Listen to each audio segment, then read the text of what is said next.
2012 मध्ये आणि 13 मध्ये 135 कलमांतर्गत कॉर्पोरेट सोशल रिस्पॉन्सिबिलिटी CSR हा निधी महाराष्ट्रामध्ये या भारतामध्ये खर्च झाला असा दावा महाराष्ट्रातल्या कंपन्यांकडून केला जातो.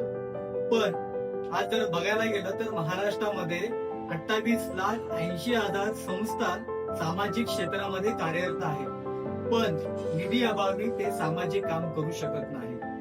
आज मला या ठिकाणी सांगायचं आहे की 2019 ते 2025 या कालावधीमध्ये आपल्या महाराष्ट्रामध्ये CSR निधी किती खर्च झाला याच्यावरती जर बोलायचं झालं तर आज जर बघायला गेला तर 30,742,52 रुपये अंदाजे इतका खर्च आपल्या ह्या महाराष्ट्रामध्ये CSR निधी अंतर्गत खर्च झाला. ज्या कंपन्या सामाजिक बांधिलकी म्हणून हा CSR निधी खर्च करतात, पण हा निधी ग्रामीण भागामध्ये, शहरी भागामध्ये, सामाजिक क्षेत्रामध्ये खर्च झाला आहे का, हा प्रश्न महाराष्ट्रातल्या सर्व सामाजिक क्षेत्रातील प्रतिनिधींना पडला आहे.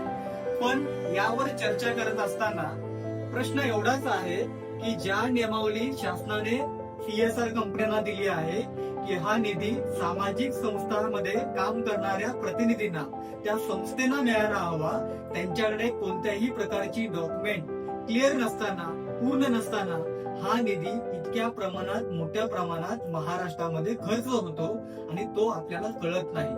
याच्यावरती आज जर बघायला गेलं 2025 ते 2026 या कालावधीमध्ये जर बघायला गेला तर आज 8,500 पेक्षाही जास्त कंपन्या या महाराष्ट्रामध्ये CSR देण्यासाठी तयार आहेत.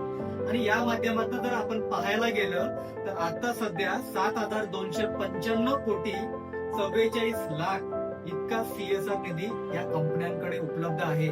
आणि हा जर CSR मिळवायचा असेल, हा CSR आपल्याला सामाजिक कामासाठी वापरायचा असेल तर महाराष्ट्रातल्या तमाम NGOना माझं आव्हान आहे की येणाऱ्या 19 ऑगस्ट रोजी राज्यव्यापी अधिवेशन आपण घेणार आहोत. या NGO शहरातल्या प्रतिनिधींनी आपली ताकद दाखवण्यासाठी, आपण आपला हक्काचा CSR मिळवण्यासाठी राज्यव्यापी अधिवेशनासाठी उपस्थित राहा अशी मी तुम्हाला सर्वांना विनंती करतोय.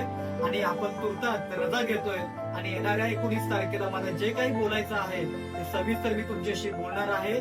तुर्तास जय हिंद, जय महाराष्ट्र.